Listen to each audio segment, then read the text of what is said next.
On va voir dans cette capsule-ci un concept qui s'appelle la polarité des molécules. Il y a certaines molécules qui sont non polaires et puis d'autres molécules qui sont polaires. Qu'est-ce que ça veut dire, ça, des molécules polaires? Ça veut dire que à l'intérieur même de la molécule, il y a un côté de la molécule qui est chargé partiellement négativement, puis un côté qui est chargé partiellement positivement. Pour parler de polarité, on peut faire une analogie avec deux personnes qui dorment dans un lit. Si les deux personnes tirent avec la même force sur la couverture ne bougera pas pendant la nuit. Donc, personne ne va se réveiller en manquant de couverture ou alors en ayant un surplus de couverture. C'est un peu la même chose qui arrive pour une molécule non polaire, par exemple la molécule de I2. Tirer sur la couverture, ça correspond à l'électronégativité dans le modèle moléculaire.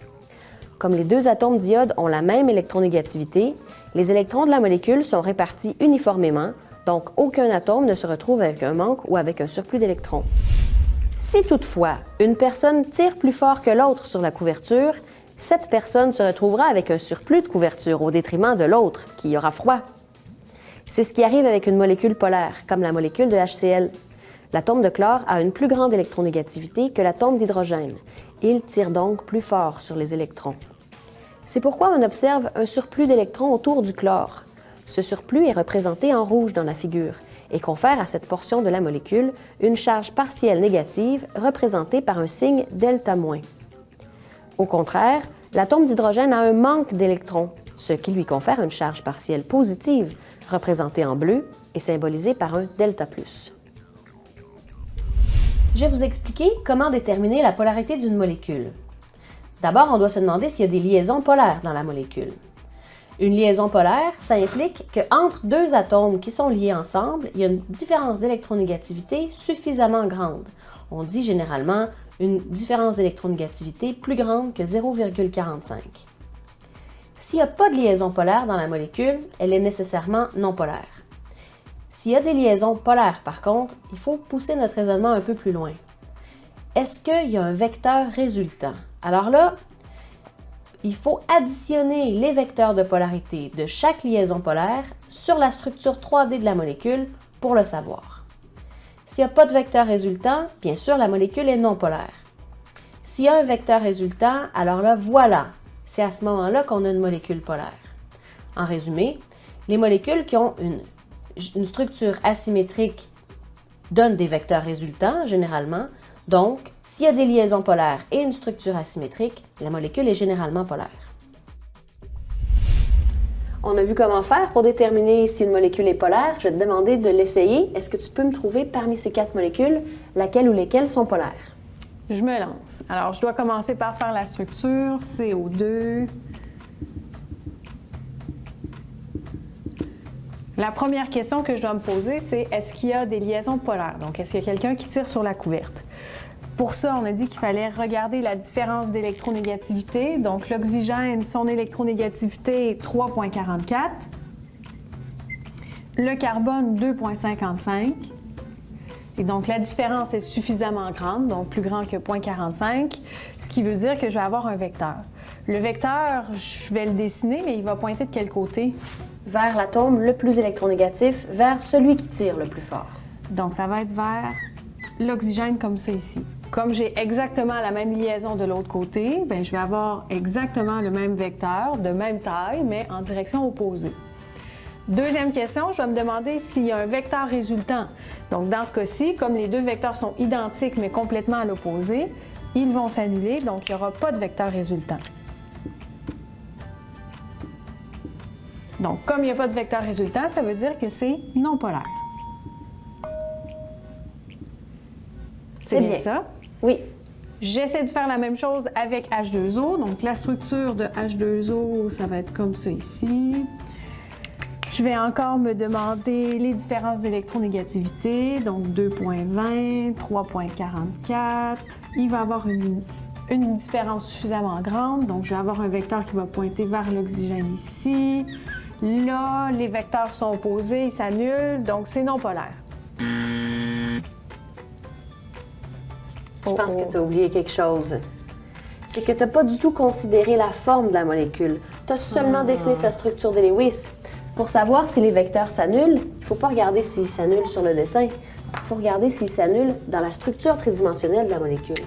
Il faut vraiment que tu recommences. Il faut que tu dessines la structure 3D de la molécule. Alors, la structure 3D aurait l'air de quelque chose comme ça. Mm-hmm. J'avais déjà déterminé qu'il y avait une suffisamment grande différence pour s'en aller comme ça ici. Ah, mais là, je remarque que les deux vecteurs ne sont pas vraiment opposés. Les deux s'en vont vers le haut. Donc, à ce moment-là, je présume que je vais avoir un vecteur résultant qui va s'en aller vers le haut. Donc, comme ici, j'ai un vecteur résultant, je vais avoir une molécule qui va être polaire. Oui, conclusion très différente de tantôt. La molécule d'eau est effectivement une molécule polaire, bien sûr. Ah! Fait que là, ça va bien. Si je continue BF3, bien là, celle-là ici, je vais la faire en 3 dimensions aussi. Ah, mais elle est facile parce qu'elle est plane.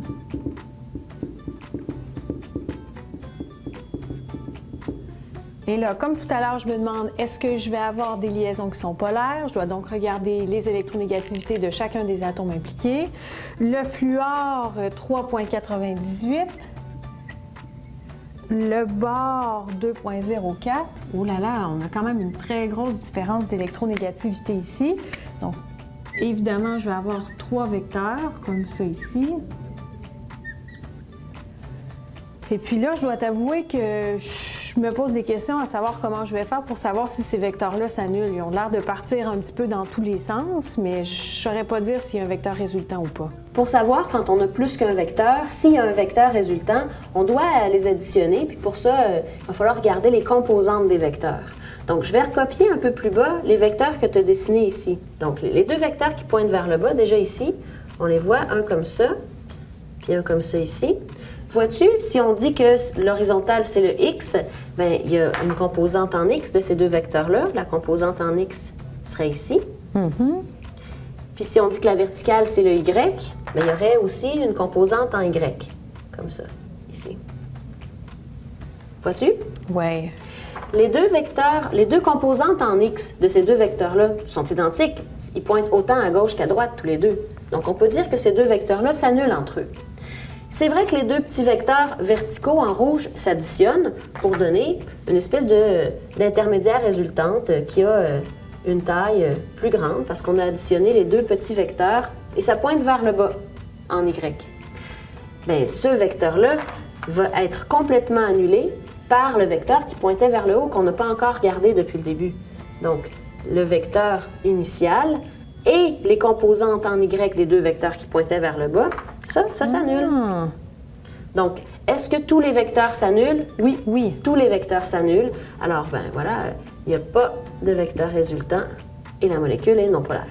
Je vais l'écrire ici.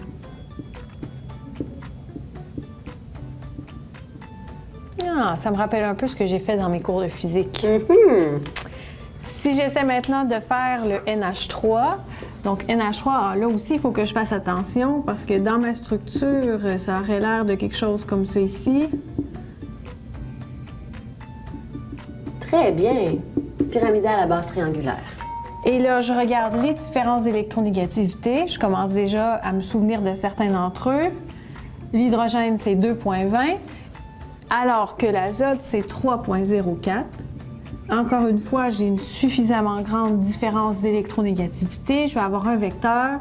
Le vecteur va pointer vers l'azote parce que c'est le plus électronégatif. Et je vais en avoir 3 comme ça ici. Comme chacun des vecteurs va pointer vers le haut, ça veut dire qu'il va avoir un vecteur résultant qui serait probablement vers le haut. Donc, comme il y a un vecteur résultant, cette molécule-là, elle est polaire. Oui, c'est la bonne réponse. Yay!